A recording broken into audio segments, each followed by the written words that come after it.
ගනුදෙනු සර 2025 සැලීම් Colombo district rank එක තියෙන අයිලන්ඩ් රෑන්ක් එක 14. එතකොට මම කම්බයින් මැත්ස් වලට ක්ලාස් ගියේ චන්දික සර්ගේ. චන්දික සර් ගැන කියනවා නම් එයා ටීච් කරන විදිය කන්සෙප්චුවල් මැත්මැටික්ස් නැත්නම් ඒක හරිම ලොජිකල්. ඒ කියන්නේ හැම දෙයක්ම කොහොමද ඒක වෙන්නේ ඇයි එහෙම වෙන්නේ කියලා තමයි අපිට කියන්නේ. අපිට සර් හැමදෙස්සම කියන දේ තමයි ගිරව දාන්න එපා කියන එක. ඒ කියන්නේ කිසි දෙයක් කටපාඩම් විදිහට මැත්ස් කරේ නැහැ. අපි ආකාර කියන දේවල් එහෙම ඉගෙනගෙන නැහැ ඇත්තටම. අපිට අදර වුණත් ඇත්තටම සර් කියපු හින්දා අපිට ඕන ගානක් අපි ගාන මීට කලින් හදලා තියෙන ජාතිය ගානක්ද එහෙම නැති ගානක්ද කියලා බලන්නේ.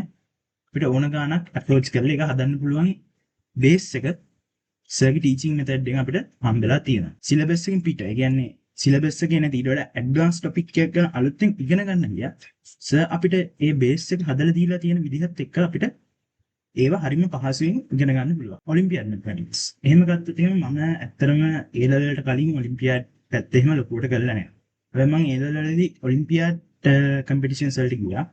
එතකොට ඒකේ ස්ටේජස් තුනකින් يعني පළවෙනි ස්ටේජ් එකේදී මම මේ වෙලා දෙවෙනි ස්ටේජ් එකට ගිහලා ඒකේ තර්ඩ් ස්ටේජ් එකෙන් මම ලංකාවේ 5 වෙනි ස්ථානයට ආවා SLMCC 2025 කියන කම්පිටිෂන් එකේ. එතකොට ඒ වගේ වෙනස් ආකාරයේ මැත්ස් එකක් මැත්ස් කම්පිටිෂන්ස් වලට උනත් මට අප්‍රෝච් කරන්න පුළුවන් වුණේ සර්ව් කරනපු ඒ මැත්ස් බේස් එකත් එක්ක තමයි.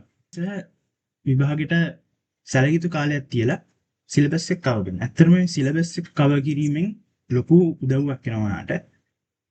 ඔයාගේ A level කියන ඔයාට සබ්ජෙක්ට් එකේ තියෙන ඉතුරු ඩවුට්ස් ටික ඔක්කොම ක්ලියර් කරගෙන ඔයාව ඔප්ටිමයිස් කරලා හොඳම රිසල්ට් එක ගන්න සිලබස් එක කලින් කවර් කරනවා කියන එක අනිවාර්යෙන් වෙන්න ඕනේ දෙයක්.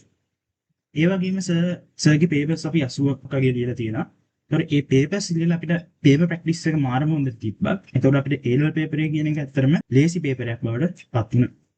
ඉතින් ඒකත් එක්ක මම ඕනම නම් කෙනෙක්ට මල් කෙනෙක්ට චන්දික සර්ගේ ක්ලාස් එකට ඇවිල්ලා බලන්න කියලා කියනවා.